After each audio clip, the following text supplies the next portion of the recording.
Hello everyone, in this video I will show you how to register Uber Eats account Canada. So you have to just go to Play Store, and if you're using iPhone then just go to the App Store and you can download, right? And if you're living in Canada then it's become very easy because your exact location is there, right? On the search bar you can just write Uber Eats and you will get this application. By the way, you can also install Uber Eats, or you can also make your account from this website. So let me show you. So this is just go to Google, search for Uber Eats Canada and just go and click on it.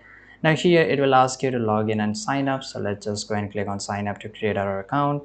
Now I can just go to my Google account and use my Google account to make it. You can use a phone number, your any other email address, and make sure you add your number here.